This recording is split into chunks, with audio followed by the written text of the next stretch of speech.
Warning, this podcast contains heavy spoilers for not just one movie, but entire franchises.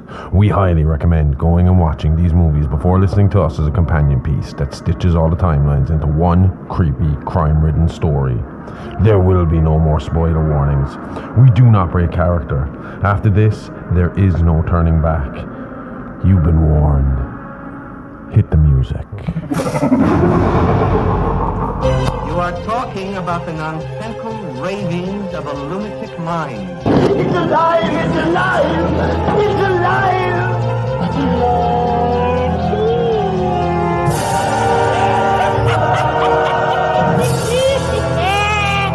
It's alive! It's alive!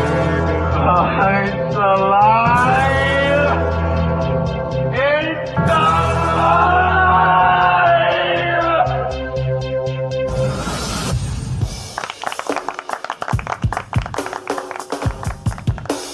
Hello, freaks and fiends, and welcome to It's Alive podcast. This is a true crime, paranormal, interstellar podcast covering unbelievable stories that sound like they were ripped straight from the pages of a Hollywood script.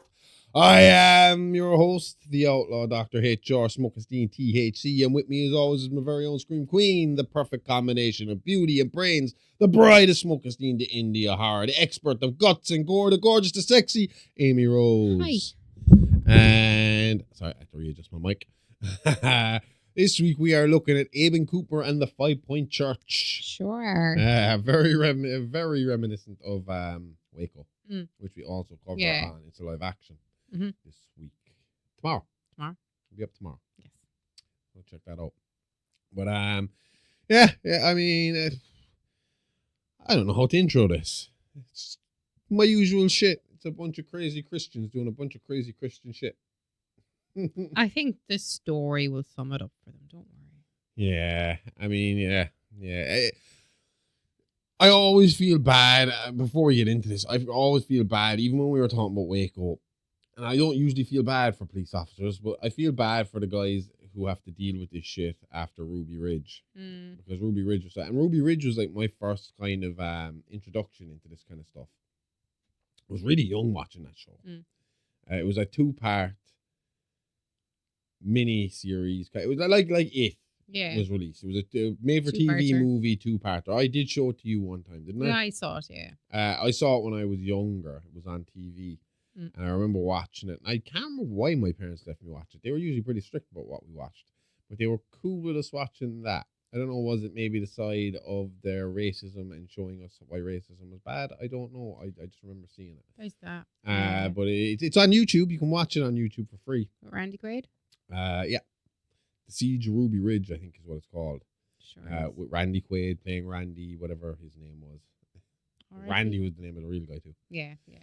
Interesting story. I was going to say fun story. Interesting story. Fun movie to watch. It's an interesting fun. You Stop using the word fun. You know what I mean. But it's an interesting story. I was shocked and I realized it was true. And then it led to kind of how stuff like Waco was dealt with and how stuff like this was dealt with, you know? Yeah. And this one in particular is more Waco than Ruby Ridge, but the effects of Ruby Ridge could be felt on this. Well, yeah. And I think really it's what makes this story stand out over Waco and Ruby Ridge is how it finishes, how it ends, how it almost did end. Yeah. In end times. Yeah. But let's crack on with it and get into it. I like this story. I love this story. This is a fun not fun for the people involved, but again, fun to examine. To it, examining it. Yeah. So. And extremely fun if you like seeing Christians being made fools of. Because the ending makes me laugh every fucking time. Every fucking time. You fucking idiots. Let's do it. So the story begins in a small, isolated town where faith is not just a belief system, but a governing force.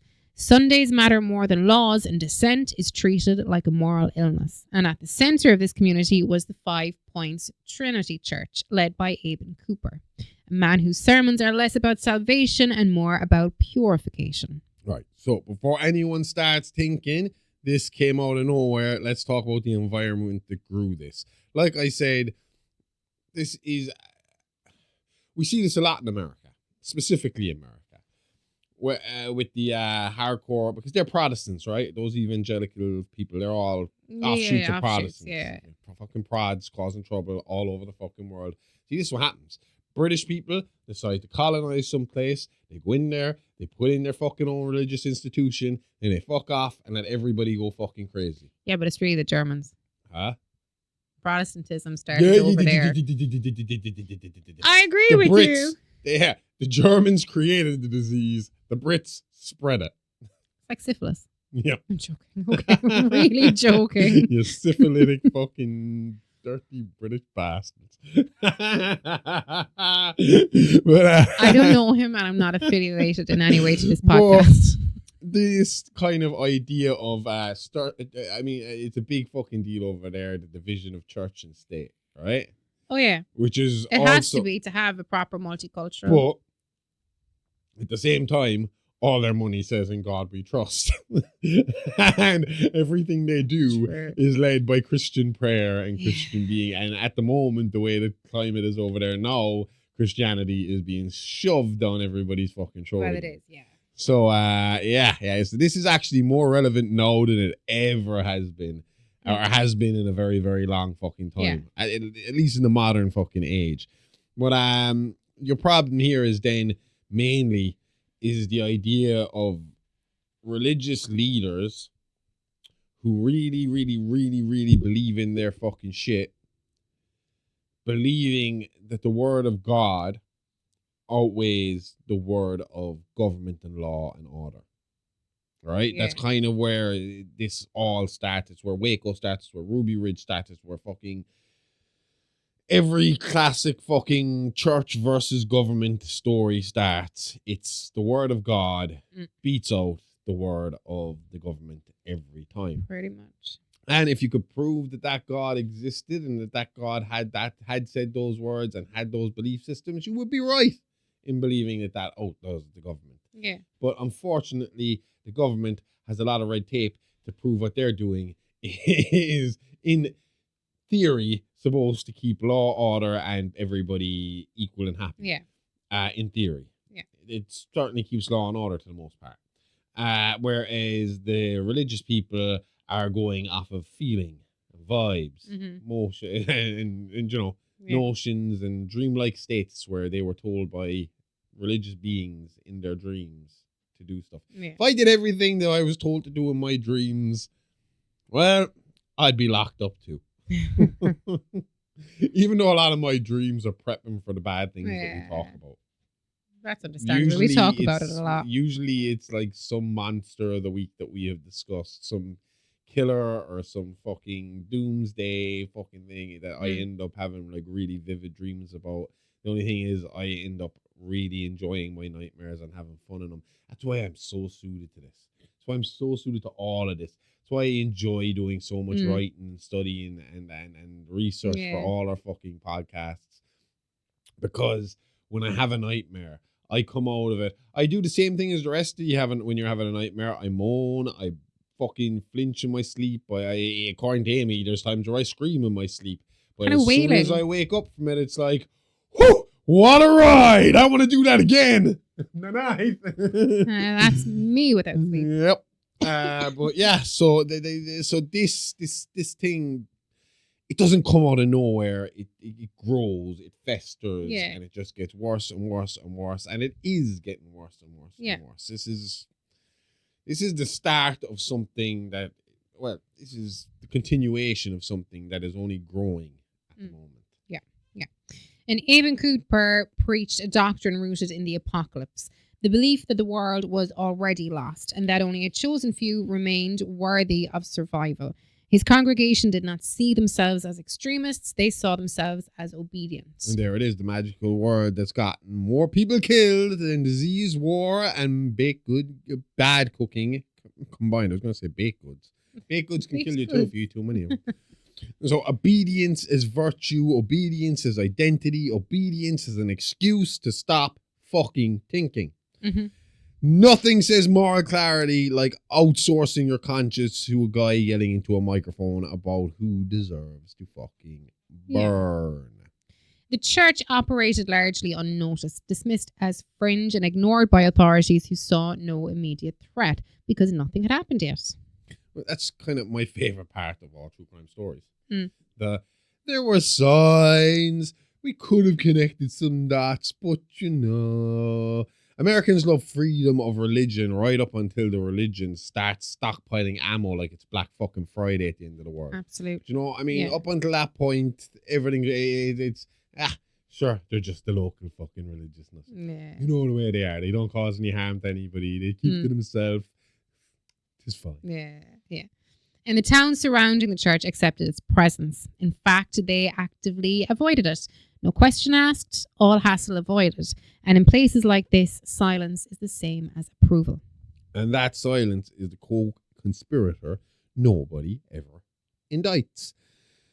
Like, it's not the gun. It's not the preacher, not the follower, not the but the neighbor who's saying, it's just how they are. Like I said just a few seconds ago, they're the ones that kind of just, they ignore it. And the bad, evil, religious people, they don't need you to applaud it. That's exactly, they want to go unnoticed. Mm-hmm. At this stage of their building, when they're building these little cults or building these little followings, I think these leaders understand from day one that you need the right people involved to start building the foundation of what you're trying to fucking create. Yeah. And the right conditions or the right people are people who are easily conditioned. Mm-hmm. People who are looking for something, who are looking for meaning, looking for people who, not weaker people, but people who are lost. Yeah. Do you know what I mean? People who need meaning in their life and need structure in their life and are easily led along. And all it takes is one guy with a microphone and a bit of charisma to pull that fucking off. And if you bring in too many people who question your authority early on and starts pulling fucking loose threads from a very early point, then your whole dogma starts to fall apart very early, and that puts an end to things. So people just kind of avoiding or looking the other way, they're complicit in the end result because they're not stopping these people, they're not questioning these people before things go too far. Yeah. And this is the world before the trap is sprung, before anyone is missing and before anyone is dead. And it's a place where belief is already armed. And once belief is armed, all it's waiting for is an excuse. Absolutely. And the trap did not begin with force. It began with three boys who thought they understood the world well enough to outsmart it. Travis was the cautious one, not shy, but just aware. The kind of kid who feels the warning signs but hates being the one who says no. Yeah, Travis is the human embodiment of this feels bad. Immediately followed by, but I don't want to look like a little bitch. Yeah. And Billy Ray was quieter and kinder and less hardened by bravado. And he followed the group more than he led it. Nervous, but trusting. And every group has that kid. I mean, I think when you see, I don't know about you, but even in my own friend fucking group dynamic as a teenager, there was always one that you were kind of like, don't be a pussy and just come on. Yeah. You know, and they'd come along. You could see that they were nervous about the situation, but they'd come along. These three guys, when we kind of go through them, you can see it in your own friend circle. The instigator, the followers, and the guy who's just there because the rest of you. Yeah. Do you know? Exactly. Yeah. I mean, it's very similar to West Memphis Tree, where you had all three of them were innocent. Yeah. But there was one who was a little slower and a little easier led, the rest of and them. a little fucking more easily manipulated than the other fucking two. Yeah. And he was the one that ends up getting all three of them locked up for a crime they didn't commit for an fucking ridiculous amount. Because he was led. Yeah, he was basically told, tell us the truth and we'll let you go home. Exactly. So he told them the truth they wanted to hear, and then he found out that home was now a fucking prison cell. And in this case, Jared was the instigator. He was confident, loud, and the one who framed danger as opportunity. If something felt wrong, Jared laughed first. And here's the problem. The dominant personality steering the group. Unfortunately, I gotta admit that there was times where I was that guy. I can see that. Where I was the one who... Well, I mean, like, I was in a motorcycle club. Mm. I was the president of the motorcycle club. Mm-hmm. And I know when you think of motorcycle clubs, you think of, like, criminal fucking activity and fucking wild shit going on and all that kind of stuff. But most clubs are extremely democratic. Yeah. Very democratic. Everything has to be voted on. Everything has to be decided by a governing body, which is usually every member. Every member gets one vote. Me as president, I had one extra vote in a tie-break situation. Vote. Yeah. So that was the way. That was the kind of the one upside to being president of the crew, was that if I could convince half the group, I would get my fucking my idea through. Yeah. And what tells me that I was this person in my group was I pissed off and irritated a number of members of that club to the point where they quit because I was a better politician than they were.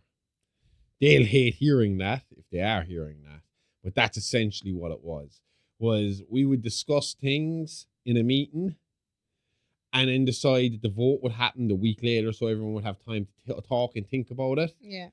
And if it was me, and say me and you were arguing over the specific situation, you would think to yourself, okay, we're going to take a week and we're all going to go home and think about it. And I would think, cool, I got a week to change every one of their minds. And that would be exactly what I would fucking do. I would go to work instantly. As soon as the meeting ended, I would find the first fucking person whose mind I knew I could change, and I'd change that person's mind. Then I'd move on and I'd find the next person. I'd be like, yeah, but I just changed. I would just talk to him about it 2 minutes ago, and he agrees with me now. And I'd explain it to them why, and suddenly I'd explain. And then we'd come back the next week. We'd sit down, everyone have a vote, and you'd notice that everyone that was on your side last week is suddenly against you and get pissed off and be like, but that's because you changed their fucking mind. You've been spending the week changing their mind. It's like, well, that's what fucking politics are, motherfucker. That's how democracy works. Do you know? Just because you didn't get up off your ass and go and fucking try and convince these people that I was wrong and you were right, that's not my fault. That's your fucking fault. Exactly. But I was that person. I was the person who knew how to talk, knew how to fucking tell people my idea the way they wanted to hear it. Yeah. Okay. Do you know what I mean? Which I don't know if that makes me a good or bad person. Either way, Jared is the guy whose LinkedIn later says entrepreneur, but really means I make bad ideas sound fun. Okay. And I was also good at that. So it was Jared who found the ad, and it was Jared who sent the first message. Sex, no strings, not anonymity, promised. This is where the internet does what it does best. Because I think you said it only a week or two ago. Men are led around by one thing and one thing only. It points outward for a reason. It directs us. It's stupid, it's ridiculous, and it is so obviously dangerous. And especially that age, when you're inexperienced, when you are hormonal and you are horny all the fucking time, I've described this to you before. When a man gets horny, a brain fog will come over your brain to the point where decisions that you know are wrong will suddenly seem plausible at the time. Yeah. I think it's where a lot of men's cheating comes in. They forget almost that they're doing something wrong until literally, which is no instant. No, it's no excuse. It's no at excuse. all. It's no excuse. Because I mean, as soon as the sperm leaves your penis, you remember you've done something wave bad. of fucking shame that you fucking deserve. You fucking deserve it. Instant. I mean, literally, it's like, oh shit, what have I done? But then that's awful because now you feel like shit, and the person that you've just slept with that possibly doesn't know that you've got a girlfriend also feels like shit because she can see the look that's after coming over your face. So you've hurt 3 people in the process. Yeah. Not 2, 3. I wasn't a cheater though. Oh no, I never said you. That was a you as in a one thinks, isn't it? It's a collective I cheated view. on one girl, and that was after she told me she had cheated on me beforehand, and we were trying to fix the issue, but unfortunately, the Good issue job was fixing it with your unfixable. penis.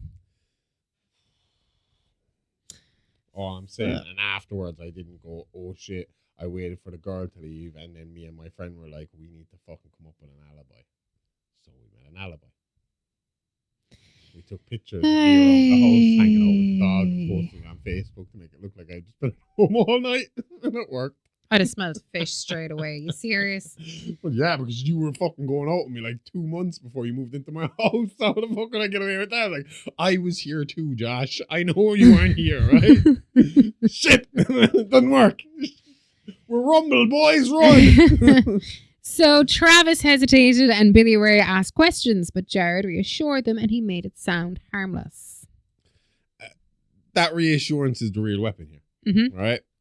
Confidence can override doubt when doubt is the correct fucking response. Yeah. You know? Yeah. Again, trust me is enough to fucking kind of get you by, especially when it comes to sex stuff. Exactly. This is the main matter at hand here. As a man gets older, yes, they become more controlled in their faculties. They should become more controlled in their faculties.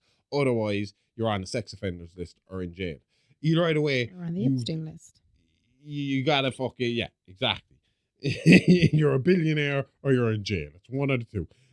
Either fucking way, you gotta learn to become respectful. You gotta learn that this isn't the right way to do things, or that there is danger involved with what you're fucking doing, especially in anonymity when it comes to sex.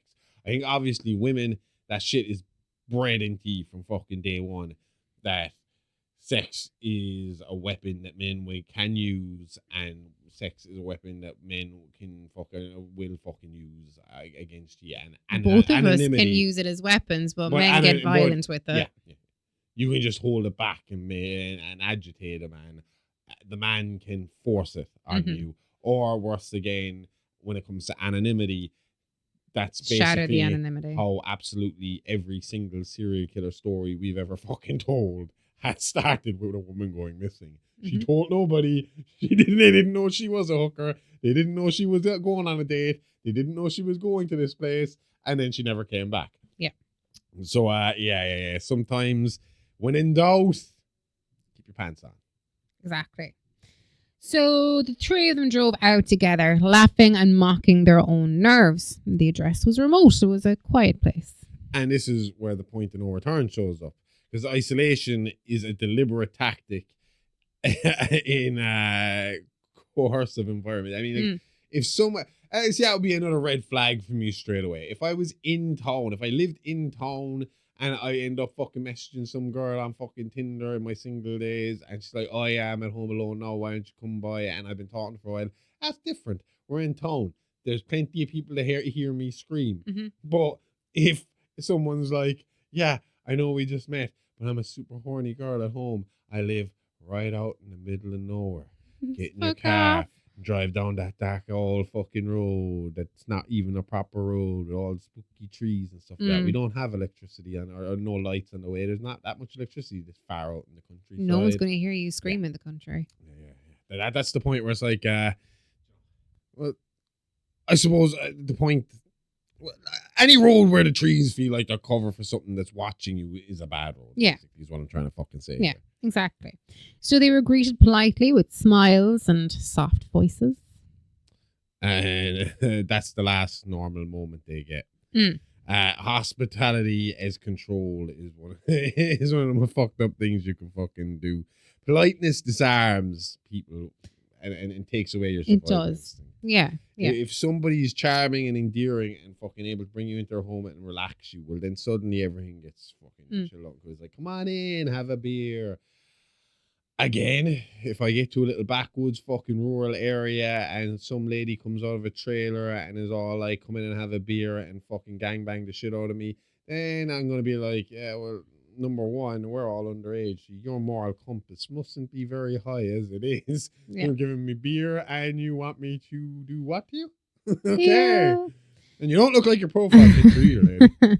And so the doors closed behind them and the locks engaged, and the tone changed almost instantly. And that's when reality punches through the fantasy. I mean, like, the speed at which consent is revoked and escape is removed is fucking crazy here. You know? I mean, it's fine to say you gave consent, but you gave consent for the sex part, not for the drugging my beer and tying me up to fucking make an example out of me part. Yeah. Do you know? Yeah. But yeah, be careful what you say yes to. Consent lasts exactly as long as church accountability when someone asks too many questions. Yeah, You know exactly. what I mean? So the three of them were restrained, separated, and silenced. And at that stage, the joke was over. Congratulations, boys. You've unlocked the worst possible side quest, and there's no reload. By the time Travis, Billy Ray, and Jared understood where they were, the trap had already closed, and they had been waiting for them. Once inside the church grounds, the boys were separated immediately. Not out of panic, out of procedure. And this is where the trap stops improvising and starts following a playbook. I mean, separation straight away is the first step of dehumanizing and controlling in a cult environment. I mean, if you want to, I mean, outside of the separation, by keeping these guys separate, you're the dehumanizing side of it is they can't discuss what's going on, they can't plan, they can't work out, they can't figure out what they're dealing with. Do you know what I mean? Yeah. You're just in this position now, and you just got to get on with it. Yeah. Or you got to try and figure it out for your fucking self. If people kidnapping you already have a system, congratulations, you're not the first fucking draft. These people know what they're fucking doing, number one. They do. And there's no amount of talking that's going to get you out of this. This is like fucking the Teddy Gatz situation that we talked about a few weeks ago. We talked about Michelle Fuller offering him money to try and get out of the situation. And I looked at you and I was like, there is no amount of money that this man is going to fucking accept to get out of the situation, because he believes you're going to take him to the fucking alien overlords. So that's out the fucking window. And you're kind of in a similar situation here. Once they have you separated and tied up inside that church, they're going to do what they're planning to do. And there's no amount of fucking repenting at that point that is going to save you. No.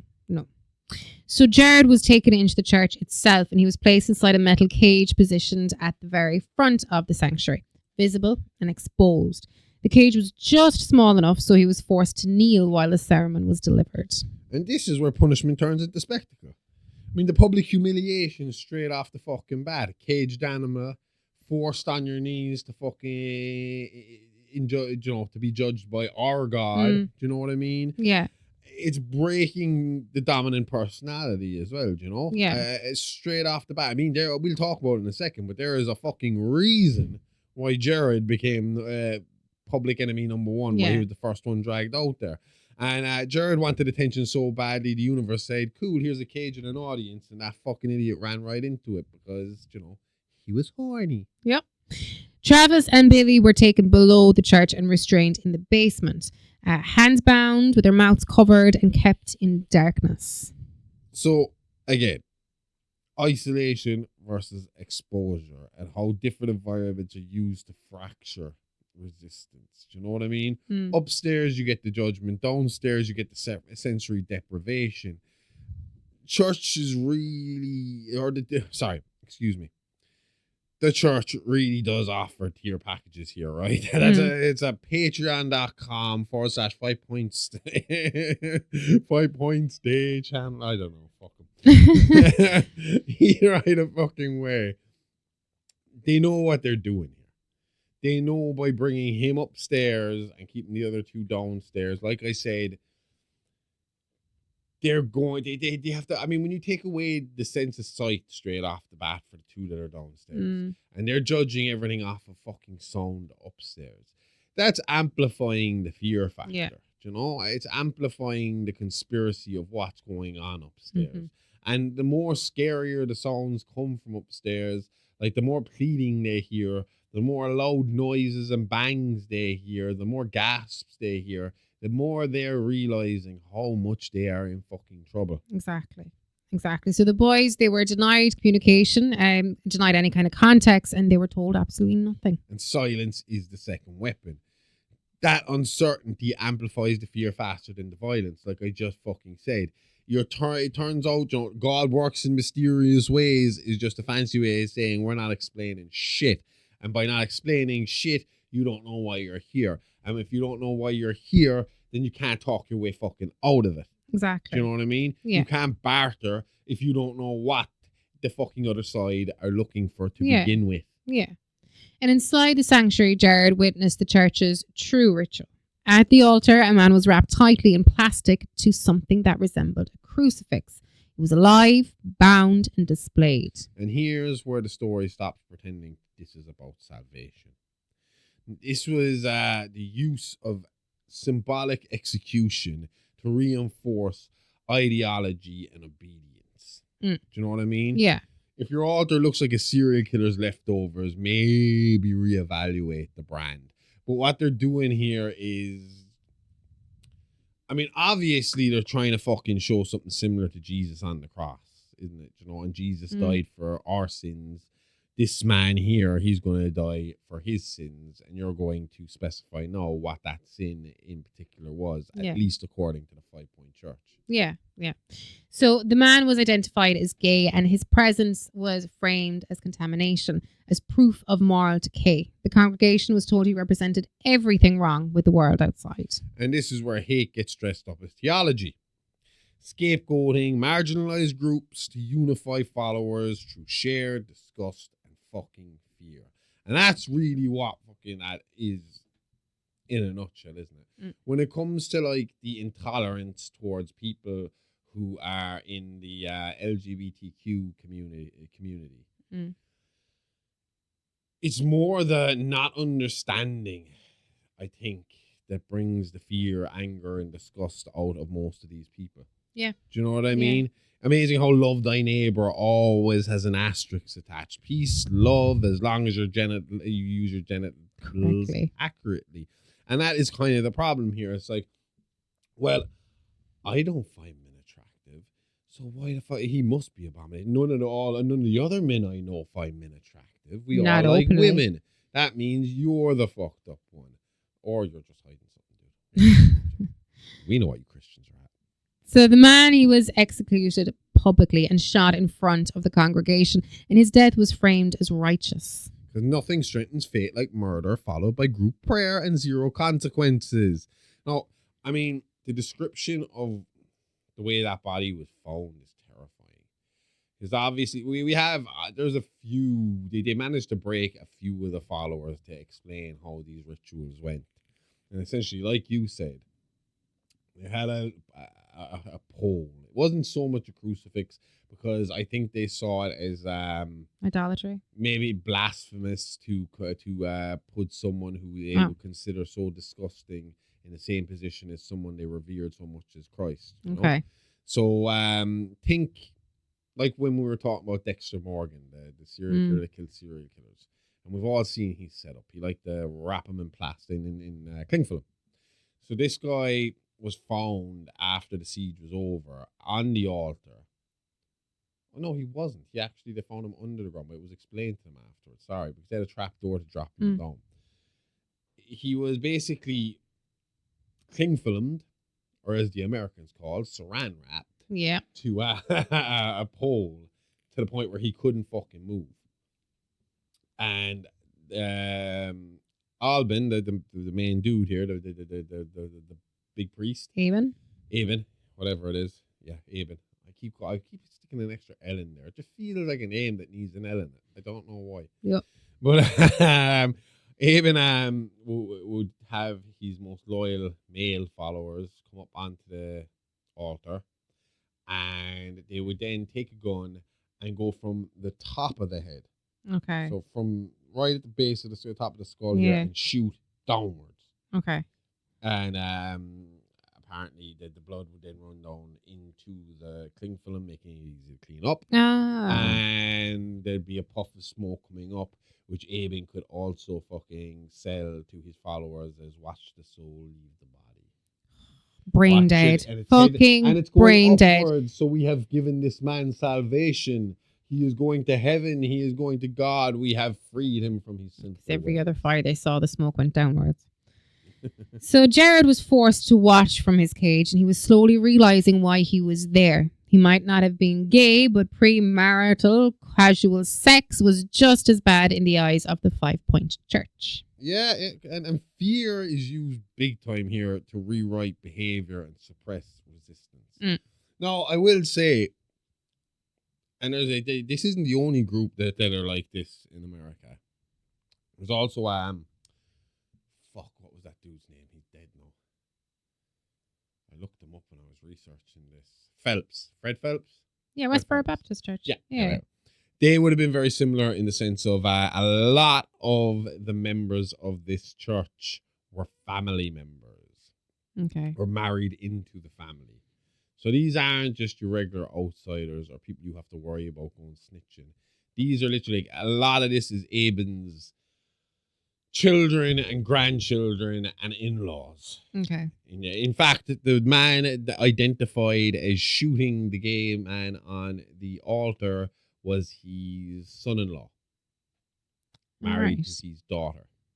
And we'll be talking about him pretty soon as well, because he didn't come out of this either. But again, it's guys like Abin will use that whole fucking the idea of eternal damnation and hell, fire, brimstone as being they use it to suppress how you act, to suppress resistance. It's the answer to every fucking question, isn't it? It's the answer to why shouldn't I do this because you go to hell. Why should I listen to you and do this so you can go to heaven? We saw this when we did the Maxine Minx series with her fucking father. Yeah. Identical fucking story. Oh, yeah. In terms of the thing. And how he was dealing with it. And he had the exact same mindset as Abin. That is that everyone outside of me and my followers are damned. Yeah. And that the outside influences are dulling our faith and turning us into monsters. And we are the only ones that are right. And everybody else is fucking wrong. Yep.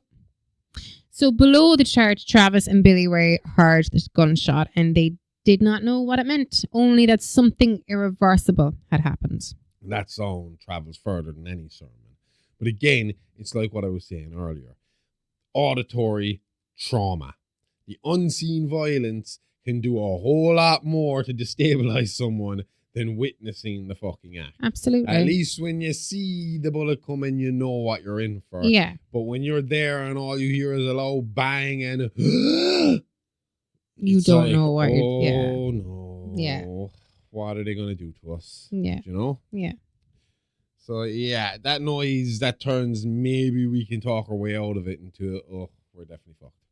And by the time the first body dropped through the trap door, all three boys understood the same thing. This is not a misunderstanding. This is a doctrine. And now the stage is set. The belief system justifies the cruelty by framing it as duty. Do you know absolutely. what I mean? They're doing the Lord's work. And the Lord's work is a messy fucking job. Yep. Which is, again, it's just the contradictions are so fucking painful, aren't they? Because Satan and hell and the devil is all about pain and torture and suffering. Mm-hmm. Whereas Christianity is supposed to be about love and peace and togetherness. And all these people who claim to be so close to fucking Christ that they can talk to him are the ones that walk around and cause the most fucking problems, the most trouble, the most pain, the most suffering, the most trauma. Hell, fuck. Palestine. We got a whole fucking nation of people abolishing another nation of people because God told them it was their country. Exactly. You know? Yeah.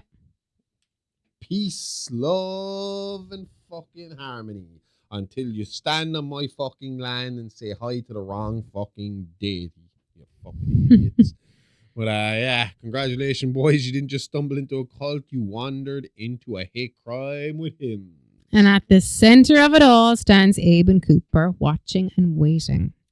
Now here's a guy I want to know more about. What fills a man motivated by peace and love into such a miserable, hateful, bigoted piece of shit? So The answer Abin, is God, just in case you didn't know. Abin didn't appear suddenly, and men like him are not accidents. They're built over time. No, we stop reacting to the cult and start dissecting the man who engineered it here, okay? This is like, I mean, again, I feel like I'm repeating myself whenever we talk about these people, because this might as well be the same fucking story as, what the fuck was Maxine's dad's name again? Something Earl or Earl something.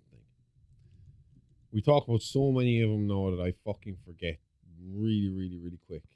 Ernest Miller. Ernest Miller. Earl. I don't know where I was getting off. The E. But yeah, I mean, like, it's the same shit, really, isn't it? It's someone, even when you're talking about Dave Koresh and the Branch Davidian. Yeah. It's the same fucking thing. It's the same thing about when we talk about BTK, when we talk about fucking Ted Bundy, when we talk about any of these serial killers as well. It is mediocrity looking to make a name for itself. Mm-hmm. It's people who are on the road to fucking nowhere, who have talents at nothing, even though apparently Dave Koresh would have met a great musician. There you go. Suddenly finding charisma and character and a gimmick through religion and leaning as hard into it as they fucking can. Yeah. Do you know what I mean? Yeah. It will be the equivalent of me deciding tomorrow morning that I'm going to dress like fucking Gomez Adams for the rest of my life and lean completely into the horrific side of fucking everything just because I talk about all this horrific shit all day, every day and research. Yeah. You don't. You separate it. And you fucking learn to talk about these things without enacting them. But that's not how a cult leader works. No. Every cult leader starts as a guy who wanted to be important and discovered God makes a great brand mascot. Yep. I think Damien Dillygaff does a better job.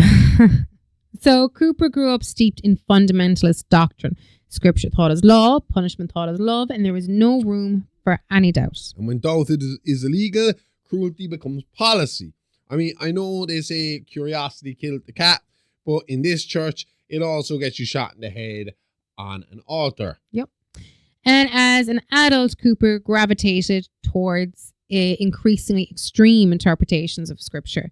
He preached less about salvation and more about contamination. The world, according to Cooper, was already lost. Ernest Miller out the fucking door. Absolutely. That man was making a movie about how bad shit it got. Yeah. This is where the theology curdles. Apocalyptic belief systems and how they justify preemptive violence is fucking mental. And it's such a huge part of organized religion. Look at all organized religion. Do you know what I mean? Christians, love, like I said again, love thy neighbor and all that stuff. But you're gay, so now we fucking hate you. Muslims, Islam, fucking, we're not all bad, crazy terrorists, but a few of us will blow the shit up out of your building if you do not follow our fucking style of living. And your woman wants to walk around and hold your hand in public. Hold your hand in public, you pervert. Might as well be riding on the side of the street right now. I'd hate to see what they do if they caught you riding in the street. They're going to cut your hand off for holding hands. You get lashes, don't you? There is a woman hospitalized for premarital sex because the amount of lashes that she got last week or the week before. I saw the video, not the video of her being lashed, but the video of her being carted off afterwards. They do give you medical attention afterwards, but when you've lost most of the skin off your back. This is what I'm saying. I mean, it's I don't know. It's I suppose as well then when it's apocalyptic belief, there's I suppose you've less to lose, don't you? Yeah. Do you know what I mean? Yeah. It's all to gain. At this point, you're trying to gain favor with God because the end times have been decided. Yeah. Exactly. There is no kind of give on that. We are all going to be fucking, raptured any day now, and I need to get it. Do you know what it's like? It's like Cartman in South Park coming up to Christmas when he's got to get Kyle's cousin Kyle in to do his naughty and nice accounts to work out if he had done just enough nice things to outweigh the bad things so that he could get the presents he wants off of Santa Claus. That's essentially what all this is. It is. Once you're in an apocalyptic cult, it's like you make a list of all the bad shit you've done and then try and do as much stuff according to the Bible as you can to cancel out the outweigh bad shit. all the bad shit you did and build up a little cache of good stuff. Yeah. Good stuff that you have fucking done. Well, yeah, if you believe the world is ending anyway, murder starts to look like community service is what I'm trying to say here. Exactly. You know?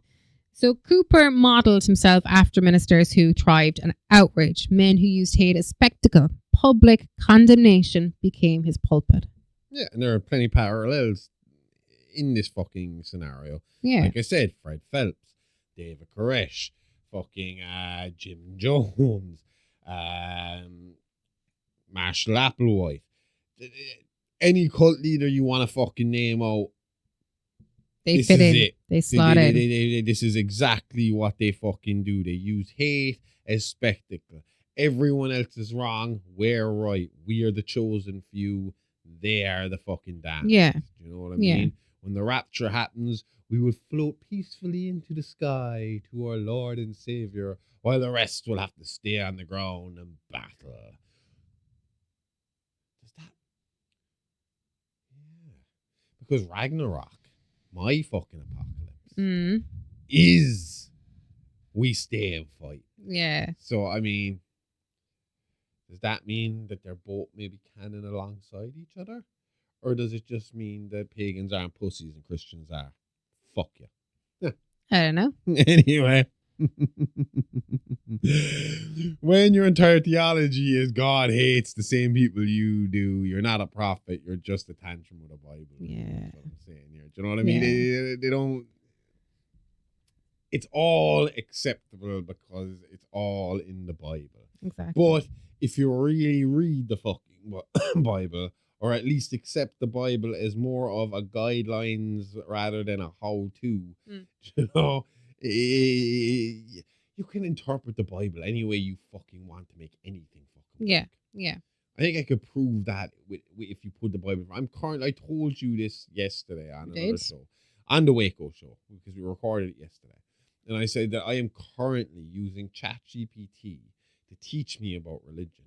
Not about the man-made side of it, not about the greed side of it, but the actual stories that are in the Bible. Tell me the stories in the Bible, not the interpretations, not what other people think they mean. Just tell me the stories and I'll interpret them. Yeah. This is the same as Celebrity Rap Sheet when we talked about Judas Priest and the subliminal messaging trial.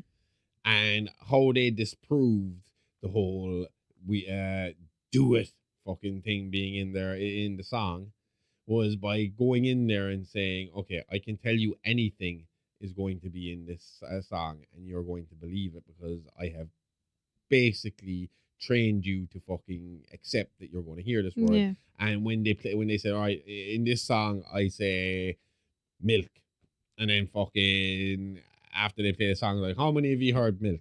Half the fucking crowd put their hands up. It's like, well, I never said fucking milk. Yeah. You know? Yeah. No, that's obviously that never happened. But they did use it in that kind of manner. But I mean, it's the same here with the Bible. You can tell people, you can read a line of scripture to people and then give them your interpretation of it. And if you're convincing enough and charismatic enough, that interpretation seems real. Yeah. Seems right. Seems like what you should do. Exactly. So Cooper didn't want to save souls. He wanted to be persecuted, and martyrdom obsessed him. Yeah. And a lot of these guys, I mean, Koresh, again, it's a lot of what they really want is the martyrdom. Yeah. Because once you go in there and fucking kill these guys, it's not like everybody that followed them or believed in them are suddenly going to like snap out of some fucking hypnosis state or the brainwashing is going to disappear. It intensifies. It becomes they died for us. Yeah. They died for our salvation. Yeah. We are going to continue. We saw through studying the Branch Davidians and watching documentaries, there are still Dave Koresh believers in this fucking world currently. Yeah. People who believe that Jesus Christ isn't going to be the second coming. Second coming's already happened. Dave Koresh came, he went, but he'll be back again. Yeah. Fucking idiots. But yeah, nothing gets a cult leader harder than pretending he is oppressed while holding all the fucking guns. No. So the 5 Points Trinity Church became Cooper's fortress. Rulers replaced compassion, ritual replaced faith, and scripture became a weapon. And again, selective scripture, cherry-picked verses, and how holy texts are used as blunt instruments is very apparent here. The Bible, it's a big book. But somehow, guys like this only read the parts that let them kill people. Bit of a weird coincidence, isn't it? It is, definitely. And Cooper preached obedience above all else. Disobedience was a sin, and sin required cleansing. And here's where theology turns into a flowchart for violence. Yep. Moral absolution. That's what they're looking for here, and how it removes your personal responsibility. If I'm doing the Lord's work, then who gives a shit if I'm breaking the law? Yeah. Do you know what I mean? It's that fucking simple. When God told me to becomes legal defense, society is already fucking on fire. The execution at the altar wasn't spontaneous. It was planned. It was a demonstration. That murder wasn't rage. It was performative violence to reinforce an extremist group and let them know that they're doing the right thing. This wasn't a sermon. It was a TED Talk titled Why Killing Gays Fixes Everything. I thought that said why killing gay foxes. No. It says while killing gays fixes everything. So Because obviously the thing that's going to cause the entire apocalypse and fall of mankind is gay foxes. is a penis slipping into another man's mouth or arse. The congregation didn't flinch. They had been prepared. Because conditioning always comes before blood. And do you really think this is the first time they've done this shit? Nope. I am fucking certain if they started digging up around the fucking grounds or looking through the fucking grounds for little ashes and scattered ashes, they did find enough. Definitely. Because conditioning always, like I said, comes before the fucking blood. These people are ready for this. Even if it was their first time doing it, they had been prepared for it. They would have been hungry for it. It would have been, when are we going to start to take action? Again, that's what happened in places like Waco. Yeah. Where it was, we are preparing for something, and then nothing happens. Yeah. So then guys like Abin, guys like David, guys like fucking Jim Jones suddenly have to start making something happen. They do. And once they get that ball rolling, now they are justified in everything else they fucking do. Yeah. Do you know what I mean? So it's just basically gradual escalation of rhetoric that normalizes their situation. You don't wake up one day cool with murder. You get there one hateful hymn at a time. And to Cooper, the outside world was already damned. Law enforcement was corrupt, government was sinful, and only he was righteous. Yeah, authoritarian. I can do it. Authoritarian leaders kind of like to frame themselves as the sole moral authority. Basically, if you believe in the second coming has came multiple times. Yeah. Multiple orgasms in the Christian world. I mean, we've seen Jesus Christ appear in this world now at least 20, 30, 40 fucking times. Yeah. There's currently one in France, I believe. Okay. Yeah. Yeah, I've heard of him. Yeah. He's a fucking Lord Royale. Yep. I was trying to think of his name. That's him. He's still going. He's Jesus. And there's that story my brother told me about Paul McCartney. Oh, yeah. I've heard that one as well. So apparently Paul McCartney was at home one day and he has a studio in his house and he was putting together some music with his band and there was a knock on the door. Paul McCartney went to the door. There was a man standing at the door that he did not recognize. He asked the man, "Who are you?" The man said, "I am Jesus Christ." Paul McCartney said, "You better come in then." Come on in. And he explained to the man that he was recording more music and would he be okay to sit in the corner and watch, which Jesus said yes. And when everybody else asked him, all the other musicians said, "Why did you leave him in?" He said he was Jesus Christ and I didn't want to take the risk. So checks out. Anyway, where are we? Yeah. I mean, like,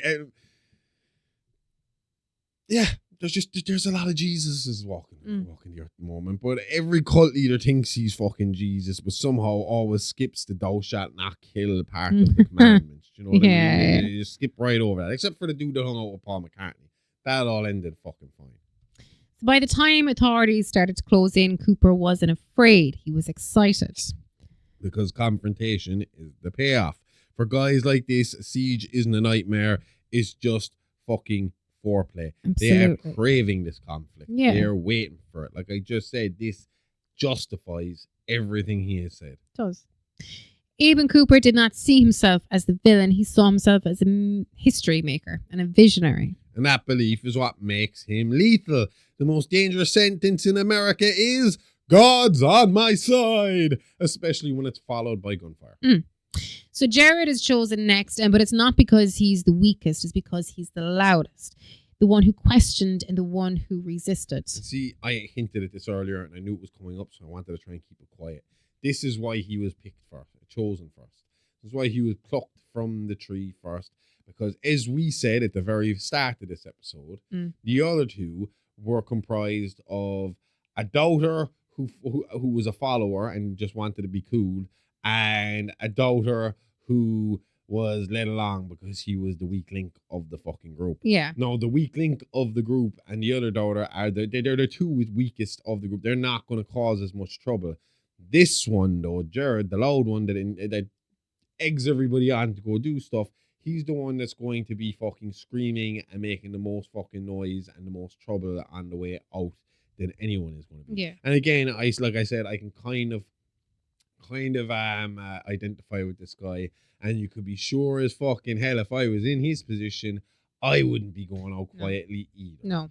Except instead of please, it would be more like, you fucking Christian pieces of shit with your fucking love this, love that, love this, you fucking pricks. All you need is a good fucking ride and it'll fix you all, you assholes. Anyway, so, like I said, they don't kill the quiet one first. They kill the one who won't shut the fuck up, which doesn't bear well for me if I'm ever in this situation. No, doesn't. So Jared is restrained in the church and wrapped in plastic and prepared for execution. This time, there's no sermon. And this isn't a ritual anymore. This is scheduling. Below the church, Travis and Billy Ray worked at their restraints. They'd been waiting and listening, and Billy Ray was the first to break free, but Travis wasn't so lucky.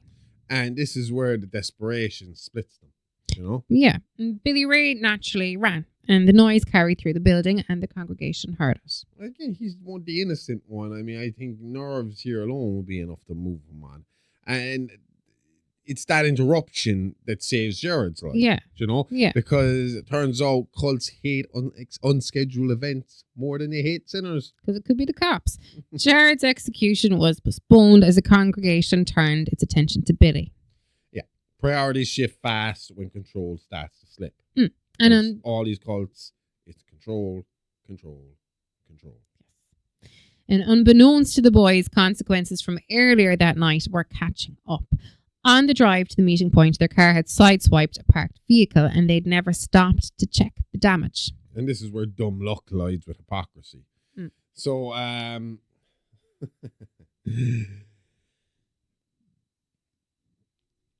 gonna let you tell this part when we get there. I mean, it's just funny how these small, unrelated actions sometimes can unravel these secret little systems. Nothing exposes a cult like a fender bender and a horny cop. And that's all I'm gonna say on the situation. So the parked car belonged to Sheriff Stephen Winan, and at the time he was engaged in an extramarital affair with another man. And suddenly everyone's morality has a fine print. Turns out the sheriff enforcing God's law was breaking it in a parked car like a teenager with a badge. According to Abin, anyway. Okay. So Winan sent Deputy Pete Jones to assess the damage, and Pete traced the car to the 5 Points Trinity Church. Just shows you this guy, Winan. I mean, I feel bad for him because obviously he's a married man with children. He has to hide this side of him.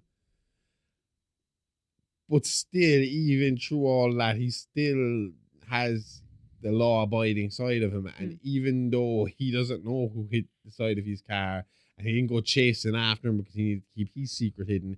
He did go back and he was like, we need to fucking sort this out. Go check it out, you know? So he's by the book to that matter. And as we go on, we will learn this guy cares more about law, order, and justice than he does about his own secret lifestyle. Yeah. So where are we now? Top of the page. So, keep going. So Cooper was pulled away from the church to speak with Pete, and he lied calmly and casually, and he claimed the damage was caused by his children and offered to pay for repairs privately. So watch how fast scripture turns into negotiation here. Because turns out God hates gays, but God hates insurance premiums going up even more. While Cooper distracted Pete, the congregation hunted Billy Ray, and Billy Ray reached the church armory. And what he did was what any sane person would do in this position, and he armed himself. This is where fear finds teeth. He improvised resistance in an extreme stress situation. He did. Congratulations, Billy Ray. You've unlocked the Fight Back DLC. Because, I mean, what the fuck would you do if a bunch of psychotic Christians were chasing you and you happened into a room full of fucking semi-automatic weapons, automatic weapons, grenades, bullets, and so on and so forth? I'd be going Rambo. Definitely. Caleb, Cooper's son-in-law, tracked him down to the armory, and a shootout followed, but both men were killed in the fight. Where was God that time, Caleb? No magic divine shield to protect you from the sinner's bullet, no? And don't feel bad for Caleb because he's the prick that shot the gay man on the altar. He was. He deserved every bullet he fucking got. And the gunfire was clearly heard outside, and a panicked deputy Pete called for immediate backup. And now law enforcement is officially involved. Yeah. So the siege can begin. Small town cops in big fucking trouble. Exactly. But the right decisions are made by the law this time. Well, on a local level at least. Yeah.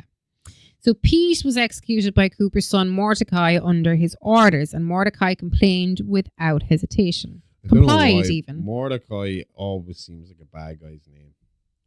I don't know, is it because of Children of the Corn, or is it because of the wrestler Mordecai? Even though he wasn't there for that long, they changed him to Kevin Thorne not long afterwards. It's a biblical name. Yeah. I didn't know that. But there was a wrestler.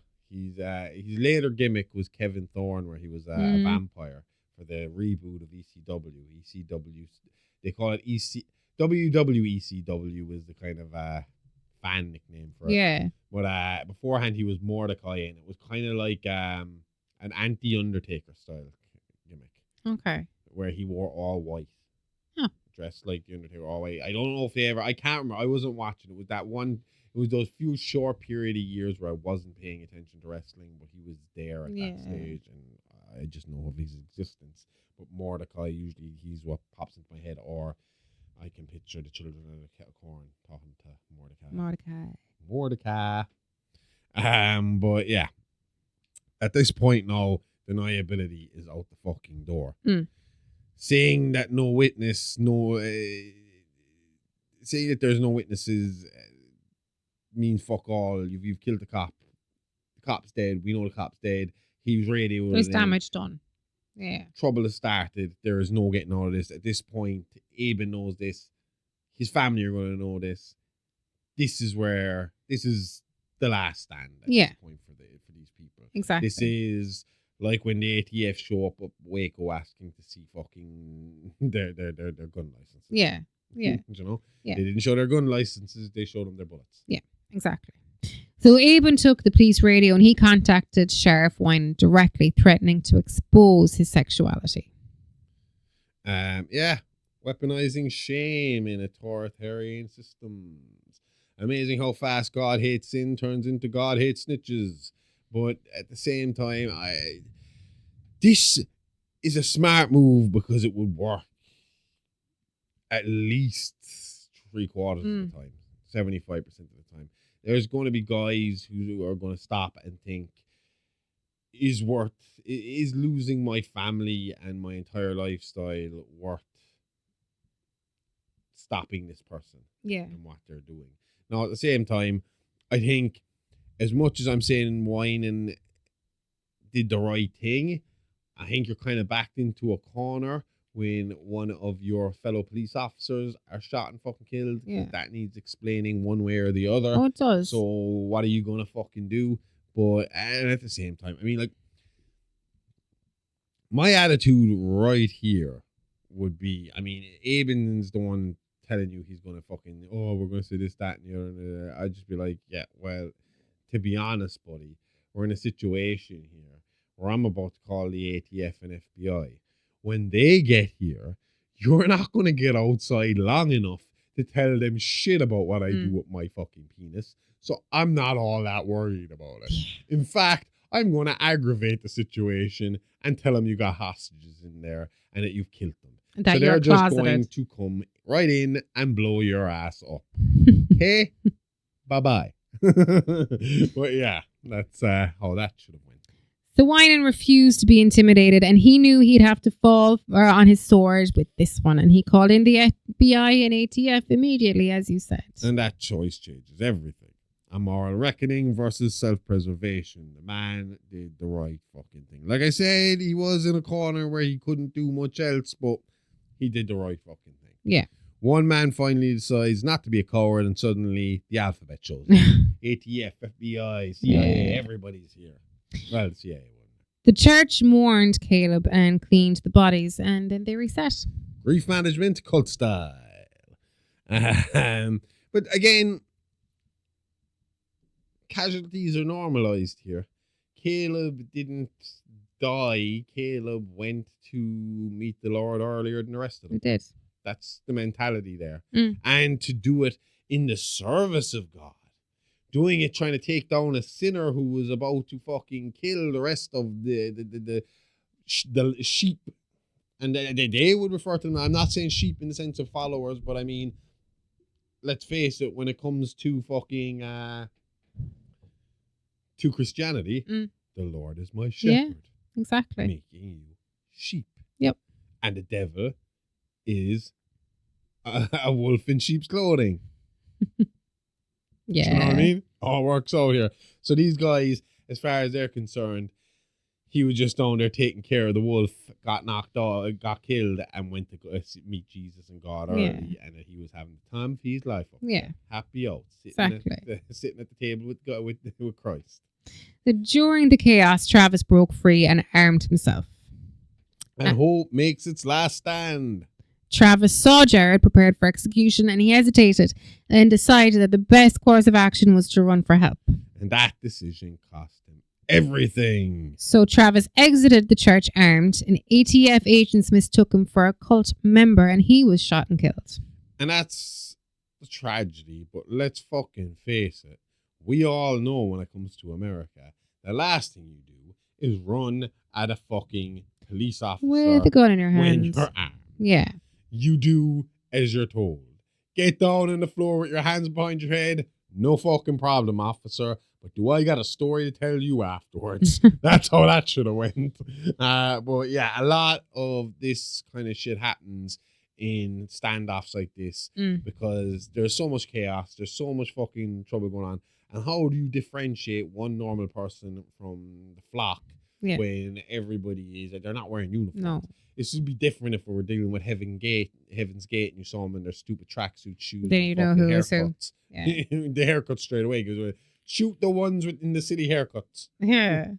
Yeah, the ones in the fucking Reeboks. They're the ones you want. It was Reeboks, wasn't it? Can't remember.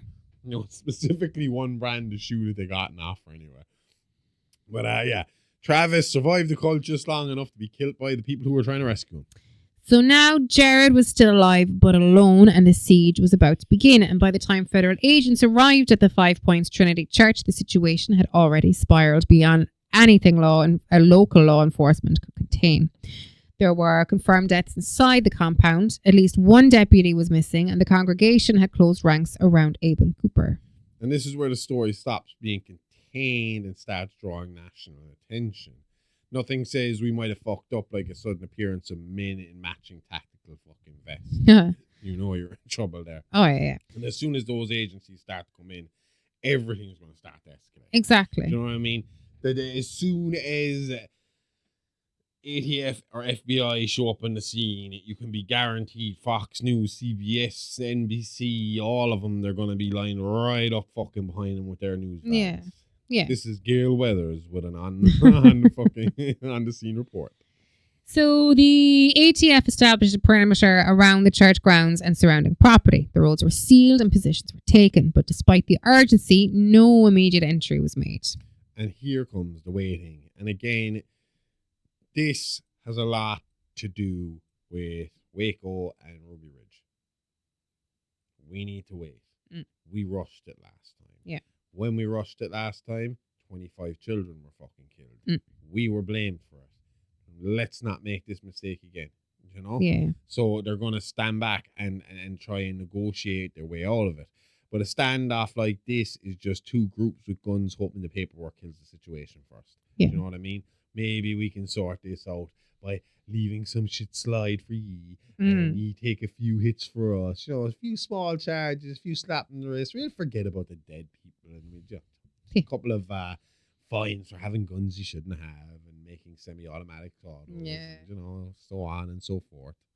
So Agent Joseph Keenan was placed in charge of the operation. He was a negotiator by training and someone who still believed the situation could be resolved without further loss of life. Enter the guy who still thought rules applied. Keenan walked in thinking this was a negotiation, not a religious cosplay convention with rifles. Initial contact was made with Cooper, and he didn't panic. He didn't deny who he was, but instead he framed the federal presence as persecution. And right on cue, the persecution narrative rolled fucking out. I love the way you are avoiding saying Abin Cooper's first name as much as you possibly can and keep calling him Cooper. I would.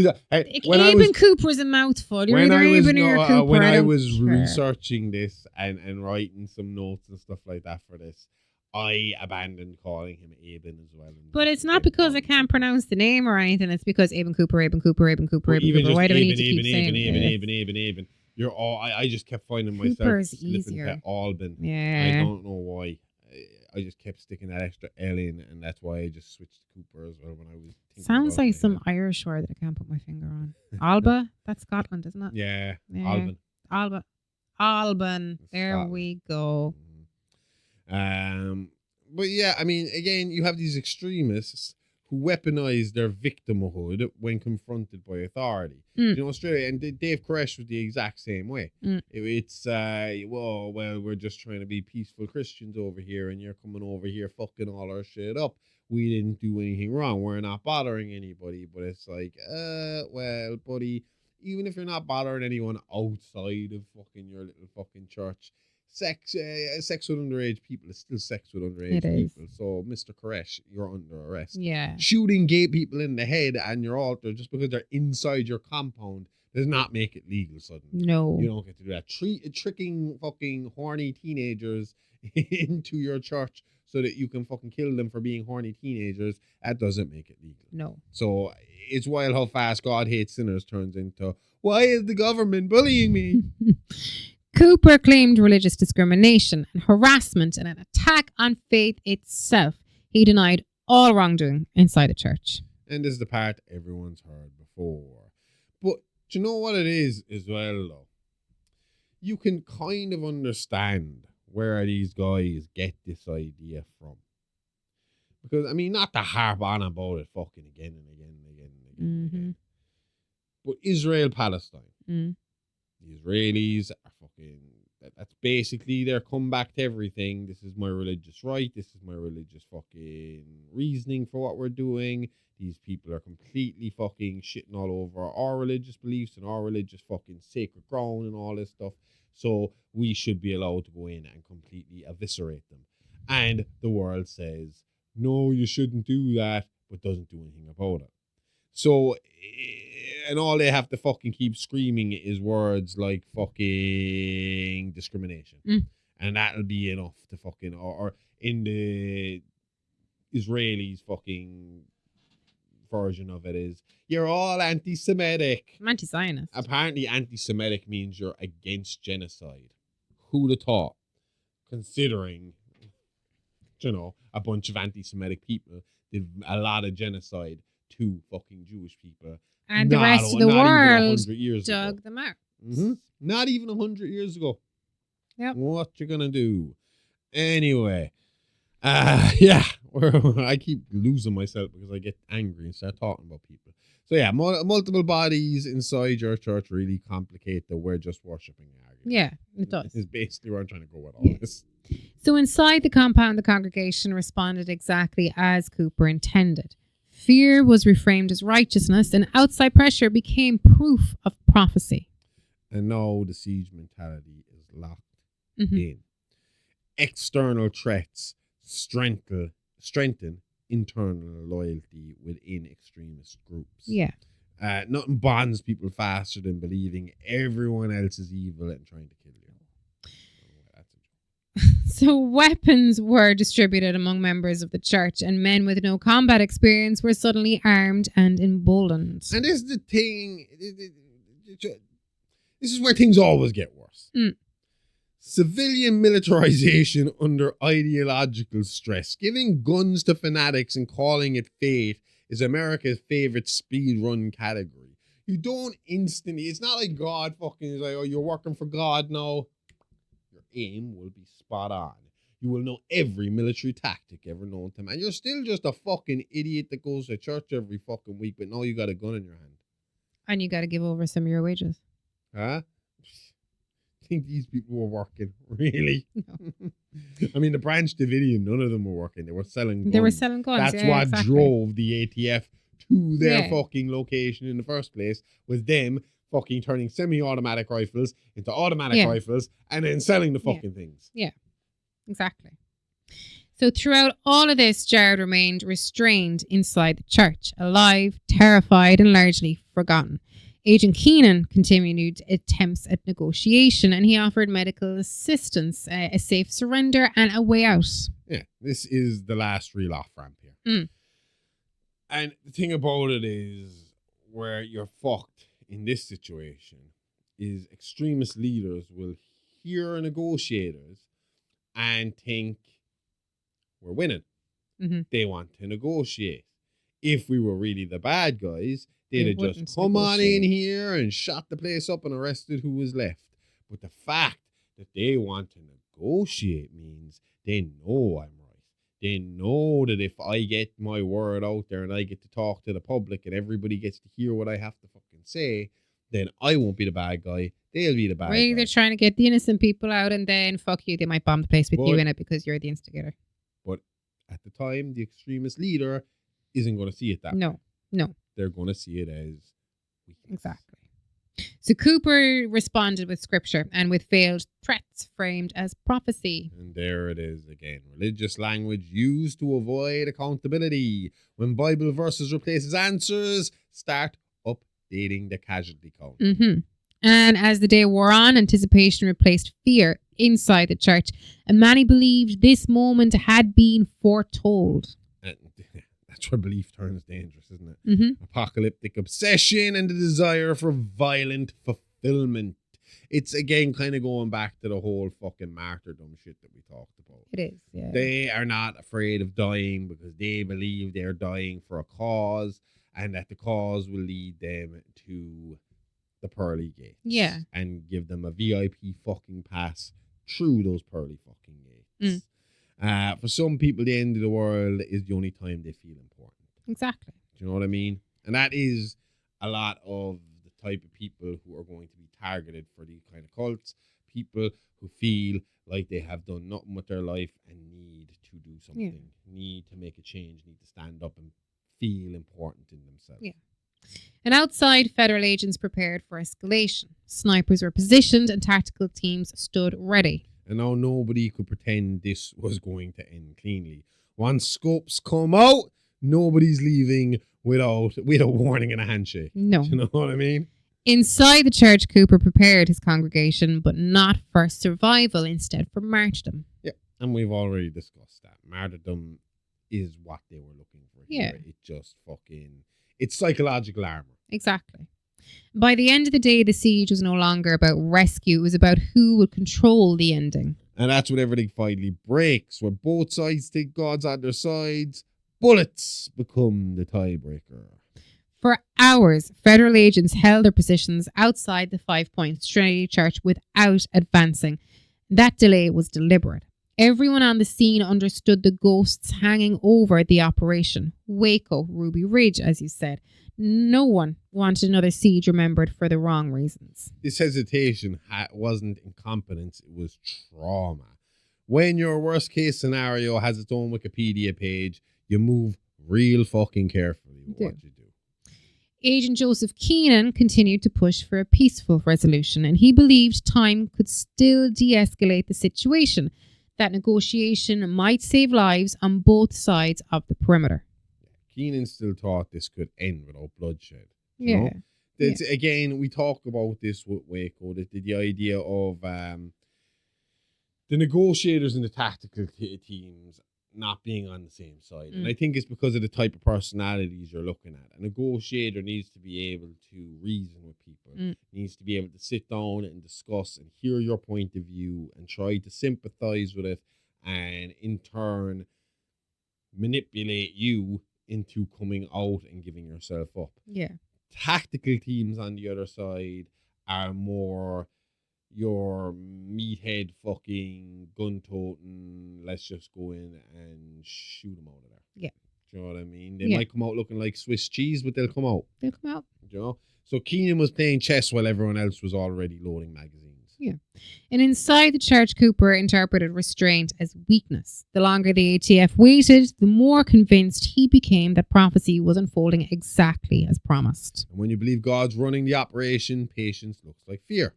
Without warning, Cooper took a rifle and moved into position. He fired a single shot, and ASAC Kevin Brooks was struck in the head and killed instantly. He was that ASAC. I had to look it up as well. I forgot to write it down in full, but it's basically agent in charge. Yeah. But that was the spark.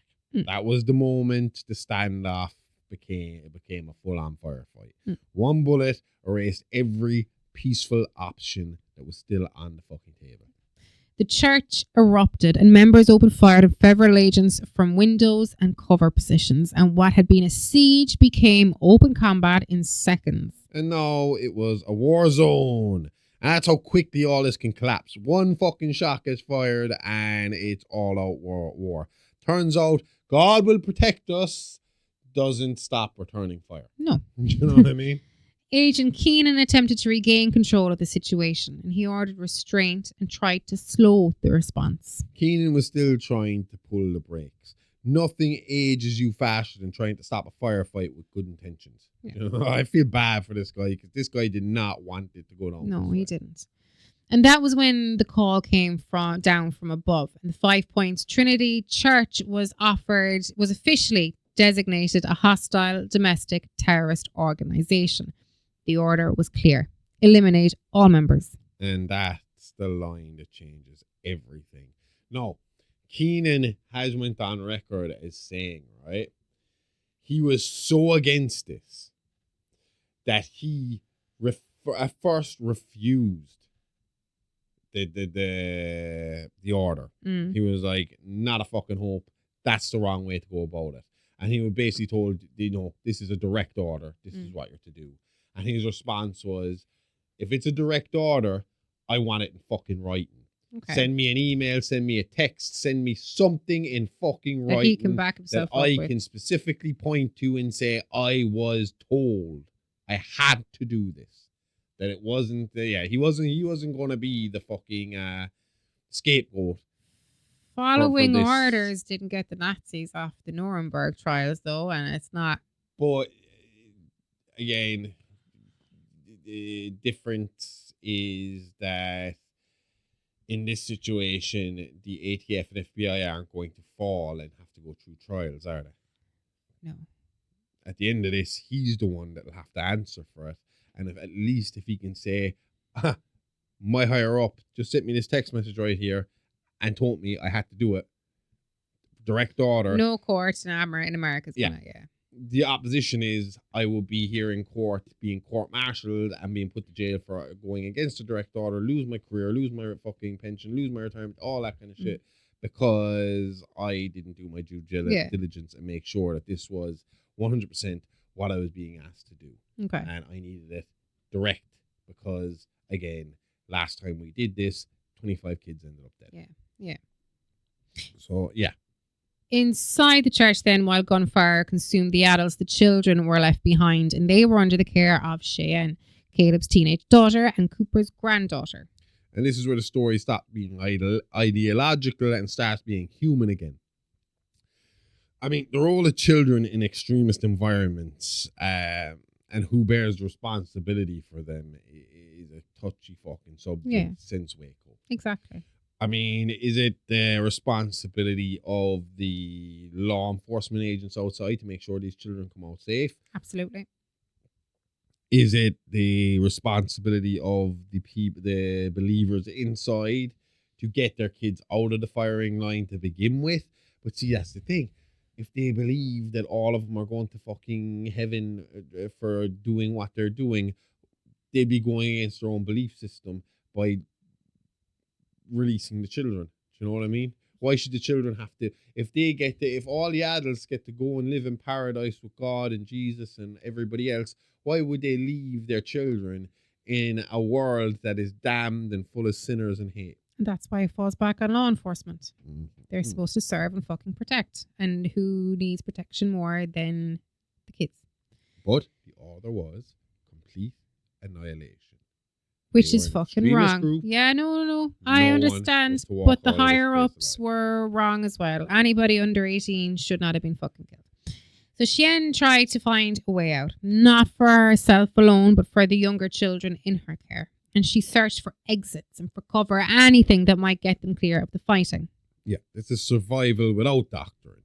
Moral clarity under pressure beats blind obedience. Yeah. Do you know what I mean? It's like when they say people who like fucking dark subject will commit suicide. That a lot of people who have survived their suicide attempts have said that like They're happy they survived. Yeah, that it's literally like the minute you pull that trigger or the minute you step off that building, You're and like, oh, it's shit. like it goes from I want to die to oops, shouldn't have done that. So you know, your instinct kicks in pretty fucking quick. The adults around her were no longer protecting anyone. They were consumed by belief and by the fight they thought they were meant to die in. And this is the real cost of martyr fantasies. Nothing says family values like leaving kids behind to get shot for God. As gunfire continued, the outcome was no longer in doubt. The question was no longer whether the siege would end, only how many people it would take with it. And from here on out, there are no clean hands. No. Do you know what I mean? Moral injury on both sides are here for this violent resolution. Yeah. Above the chaos, something else was about to be heard. A sound that would stop everything. We'll get to that. But first, Jared, actually, we kind of ignored Jared's place in this whole story. It's a small spot, but it's there. Mm-hmm. He did manage to get himself loose off the altar. Okay. And he found his way through the building and ended up in Cheyenne. I don't know, is it Cheyenne or Cheyenne? Oh, Cheyenne. Cheyenne's room. And he basically told her to go get fucked, that he was getting out of here and he was going to tell the police what was going on. She pointed out to him what I said about the last guy, about, what was it, Travis? And that was, you look no different to the rest of us. You go running out there, they're going to shoot you too. Their plan is to kill all of us. We need to try and get all of us out, us and the kids out before, you know, they come in and kill everybody. Yeah. So this is where things get real fucked up and is disputed by the ATF. They deny this, but there is evidence that this did happen. Okay. Jared and Cheyenne managed to make their way out. They got to the front gates. Mm-hmm. They explained who they were. They explained what was happening. They were executed, point blank. The two of them. Survivors were to be left. So they were just basically bang in the head, bang in the head. Didn't matter that Jared wasn't one of them. He was in there. He had witnessed what was going on. He needed to go. That's why we don't live in America. So once the first federal agent was killed, there was no pulling back the situation. The order to engage was carried out immediately, and gunfire tore through the church grounds from both sides of the perimeter. Yeah, turns out God's plans didn't include bulletproof drywall. Church members fired wildly from windows, doors, and makeshift cover. Most had never been in a firefight. Training gave way to panic. Yeah, and I mean, again, watching documentaries about the Branch Davidian in Waco, they used to do their little fucking, because there isn't much on these guys. They didn't videotape everything they fucking did. No. Not like fucking Koresh did. But they used to have obstacle courses, military style obstacle courses, and used to do fucking target practice and all that kind of stuff. They were training for the end days, and for the war that came with the apocalypse. But ideological confidence and combat experience are two very fucking different things. Shooting because you're angry is not the same as shooting because you know what you're doing. No, it's not. And federal agents responded with coordinated fire. They advanced carefully, using cover and discipline, and the imbalance became obvious almost immediately. Yeah. This was no longer a standoff. No. Professional forces versus civilian militancy. I mean, who do you put your money on? It turns out playing soldier every Sunday doesn't prepare you for the real fucking thing. No, of course not. And inside the church, chaos replaced certainty. People ran. People screamed and orders were ignored. This is where the sermon fucking ends. Again, it's like what we said earlier on. Once instinct hits you and you realize I'm going to get killed here, survival takes charge. You know? Yeah. You will do anything to get out without fucking dying. Unless you're Abin Cooper, who seems to think, fuck it. Well, he just continued to shout scripture over the gunfire. It's like Trump saying to shoot the hurricane. He framed the attack as a prophecy fulfilled and as proof that they had been chosen. Denial in its purest form. I mean, this is what these cult leaders do. They double down on ideology when reality disproves it. If your religion requires automatic weapons to stay convincing, maybe rethink the doctrine. You know, there's no real way out of it. It's exactly what we've been saying for the last few weeks when it comes to conspiracy theories. You can prove them right, you can prove them right, but you can't prove them wrong. No. And these kind of guys, they can be proven right, but they can never ever be proven wrong because they'll always have an answer for your fucking argument. Exactly. And members of the congregation fell around Cooper. Some tried to surrender and others kept firing. And control fractures completely at this point. Martyrdom sounds cooler until you realize it doesn't come with a respawn. There are no safe spots. This is old school Game Boy. You start your Mario game, and if you can't finish the whole game in one fucking sitting, or before your batteries fucking die, which happened to me every fucking time, you don't fucking get to like start at your save point again. You go back to square one, or in this case, you go back to square nothing. Outside, Keenan watched the situation deteriorate. He issued orders he never wanted to give, and he followed directives he didn't agree with. This is command under moral injury. Again, the psychological cost of leadership during lethal operations. I mean, I know you fucking compare them to Nazis, but what can you fucking do when you're getting direct orders? You're in a military situation, especially with like the ATF and FBI and stuff like that. Yeah, they have a policing aspect to them, but they also have a very military side to them. And when it comes to this kind of shit, you follow orders or you are also complicit in what goes down next. Yeah. If he hadn't followed orders and more people were killed by Cooper, well, in that case, now you're to blame for Cooper's actions because you didn't kill him when we told him to. You know? The church structure itself began to fail. Windows shattered and walls splintered and smoke filled the sanctuary. And the building gives up before the belief does. Do you know what I mean? Yeah. Turns out prayers don't reinforce load-bearing walls. No. And by the time the shooting slowed, the 5 Points Trinity Church no longer existed as a unified force. It had become a collection of terrified individuals. And that's the moment the cult dies. Funny how everyone remembers their individuals again when it's time to bleed. The fight was not over, but the illusion was. And then something happened that nobody expected. Just when you think it can't get stranger, religion hit shuffle. A sound cut through the gunfire. Low, resonant, horn. The horn did not sound like gunfire. It cut through it. As I said, low, sustained, and impossible to ignore, and both sides froze. Yeah, and nothing stops gunfire like fucking God. Nothing stops the firefight faster than God sounding like he sat in a fucking foghorn. I might have to put my words together there because, to be honest with you, this whole situation, all I could think of here was, before we get into what happens here, is if I was in this position, I would have probably shat my pants. Oh, yeah. Yeah, I can understand that. Oh, no, they were right. Inside the church, Cooper smiled and he raised his voice above the noise. And he declared the sound that was proof that prophecy was being fulfilled. This was the moment Abin had been rehearsing for his entire life. Confirmation.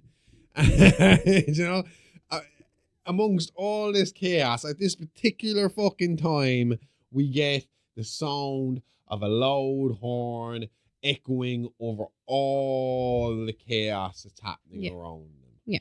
I mean, if you know what we're talking about and you know where we're going with this, you'll know exactly what was in everybody's mind at this particular time.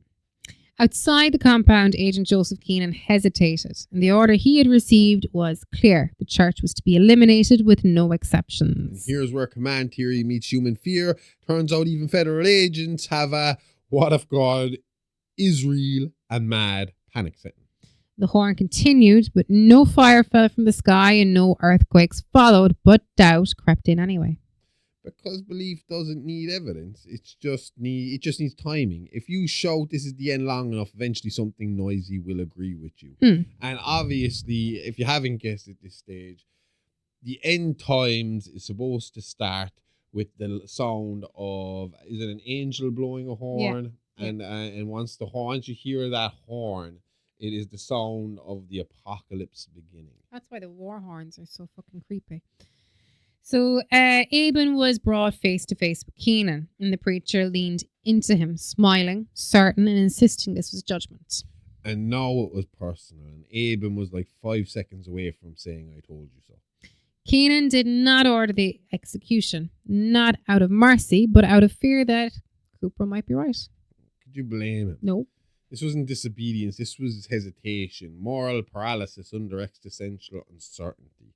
I mean, you're fighting a guy who claims the apocalypse is coming, and suddenly an apocalyptic sound fucking comes from nowhere and you can't find the source. Hard to pull the trigger when you're worried God's about to audit you personally. Then the truth emerged. The horn wasn't divine, it was mechanical. Yeah, reality finally fought back. God outsourced the apocalypse to a bunch of bored teenagers with good lung capacity. The sound was traced to a group of local teenagers, and they had found a horn and decided to play a prank, unaware that they were interrupting a federal siege. Sounds like a Kevin Smith fucking idea. Sounds like Jane, Silent Bob were living next door and wanted to fuck with the 5 Points after ripping a bong. Yeah. And as the horn fell silent, Cooper certainty did not. He remained defiant and still smiling. And that's when Keenan snapped.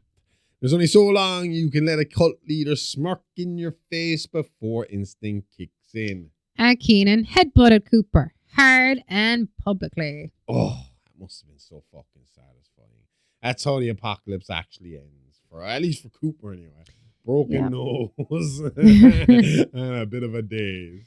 So Cooper was arrested, and so were the remaining members of the 5 Points Trinity Church. The siege did not end with divine judgment, but with handcuffs. Reality reclaimed the narrative. The end of days postponed indefinitely due to federal processing time. The horn faded, and the gunfire did not resume, and the world, disappointingly for some, continued as normal. When the operation ended, the 5 Points Trinity Church was reduced to a secured crime scene. Federal agents moved through the compound methodically, weapons were seized, evidence logged, and the dead were removed.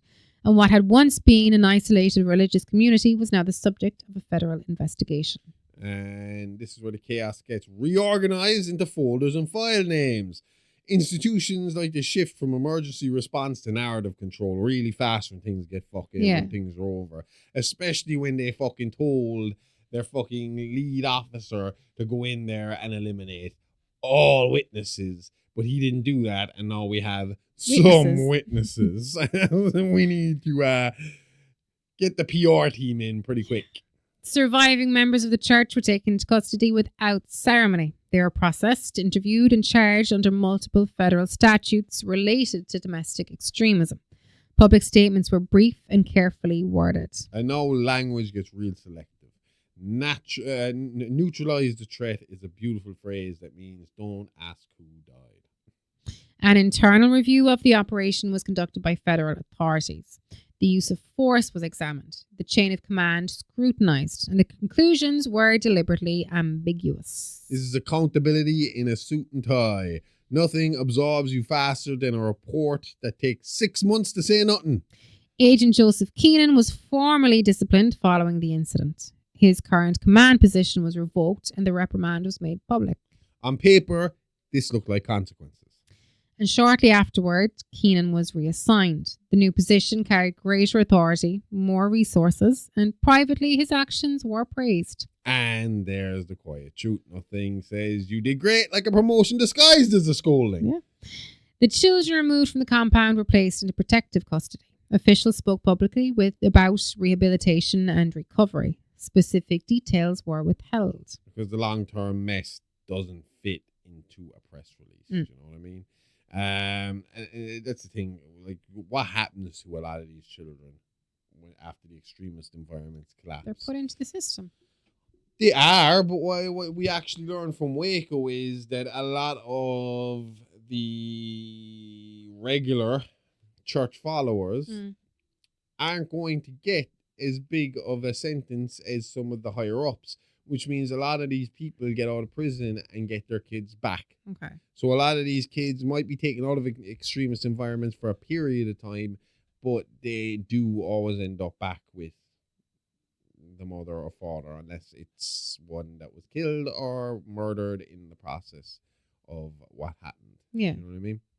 So, and even then, if they are killed in the process, does that the family member. If there's other fucking members of that cult now taking care of you, or fringe people, I mean, let's assume that not every member of the family was in the church that day. Yeah. That makes them not complicit in anything that happened there. So now those children are most likely going to go to the next of kin, which is going to be that fucking family member. Now they're just going to make a martyr out of the fucking dead parent and bring that child up back into that religion, repeating the cycle over and over and over again. Yeah.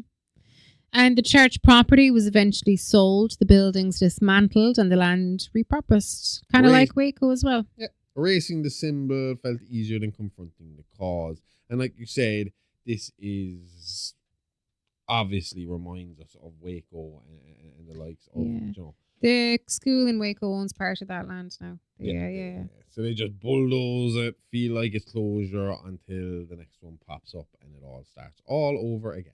Media attention faded quickly. The story was folded into a broader conversation about domestic terrorism. Names were blurred and details were softened. Memory has a short shelf life. But yeah, give it long enough and it's going to become a fucking trivia question. But I mean, national focus moves on without resolution.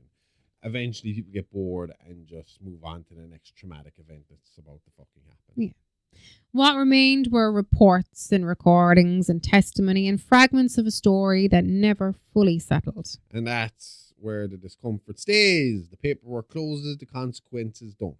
For those affected, there was no sense of closure, only aftermath. Yeah, truth nobody likes to sit with. No credits roll, you just keep waking up. Once the smoke cleared and the headlines moved on, the story was officially over. There were no more press conferences, no more statements, and just a file number and a date. Yeah, the system tells you it's done. Nothing screams resolution like a PDF nobody reads. The 5 Points Trinity Church was dismantled piece by piece, not because the beliefs disappeared, but because the building did. And they destroy the symbol, and that feels easier than confronting the cause. Bulldozers don't deprogram people, they just make the crime scene harder to find. The official story framed the incident as an isolated case of extremism, an outlier, a closed chapter. That word again, isolated. Isolated incident is America's favorite lullaby. What went largely unexamined was how ordinary the ingredients were. Fear, certainty, authority without accountability. None of this was exotic. It was very simple fucking, like you said, Simple ingredients. The scary part isn't how extreme it was how familiar it all fucking felt. Abin Cooper was not unique. He was a product of grievance rewarded, of hatred reframed as righteousness. Monsters don't appear, they're manufactured. Every cult leader starts as a guy everyone thought was just a bit much, you know? The people who followed him were not all villains. Many were afraid and confused and looking for certainty in a world that refused to give it. And this is something I said at the very start of the fucking story. You when it comes to building a foundation for cults, the followers are generally people searching for something.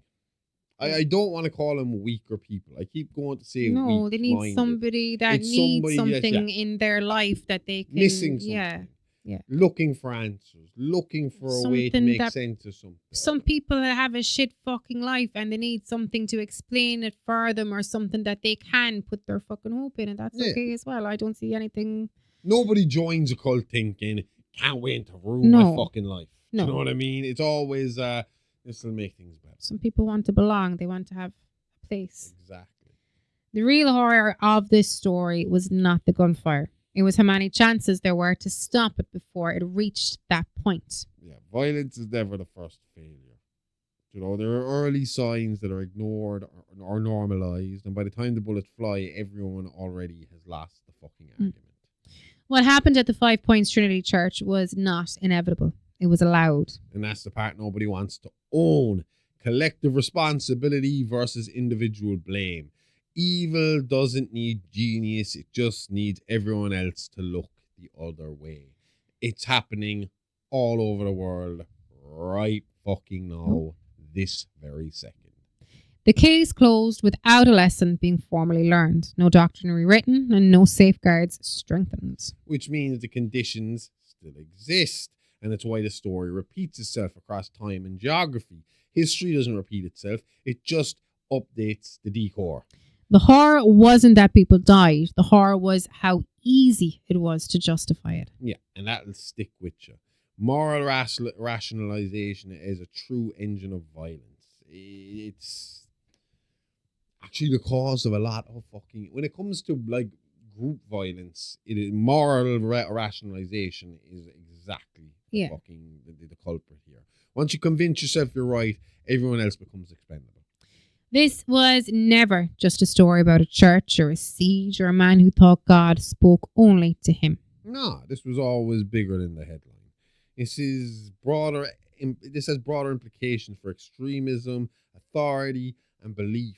Replace the building, swap the scripture, keep the playbook. It's always the same. The 5 Points Trinity Church is gone. The mindset that built it is not. And that's the real ending. You can arrest the people. You can't arrest the ideas. Because the most dangerous thing in this story was never faith. It was certainty. And certainty is contagious. The minute someone says, I know I'm right, check where the exits are. And I know I'm right about that. Yeah. If you want to hear more, and go check us out right now at the Horrorverse Network on Patreon. Subs are $5 a month with a 7-day free trial. You will get mini monsters, Playing with Bones, Celebrity Rap Sheet, It's Alive Action, It's Alive Alive, the Horrorverse headlines, and Real Talk with the Doctor every Sunday, where I review 5 movies, my top 5 from that week, to prime you with recommendations for the week ahead. You can also find Amy Rose on Twitch every Monday from 10 p.m. to 12 a.m. Irish time at Amy Rose 9. And she is cracking away at Assassin's Creed. Odyssey. Which one's that? That is the one in Greece. 1, 2, 3, 4, 5. Oh, couldn't tell you. Either right away. It's the one with the new layout. It kind of comes after as you. We'll be back next week with not just more tales from the Horrorverse, the tale from the Horrorverse. We'll see you all then. Same Alive a Lifetime, same Horrorverse channel. Okay, love you. Bye-bye. Bye.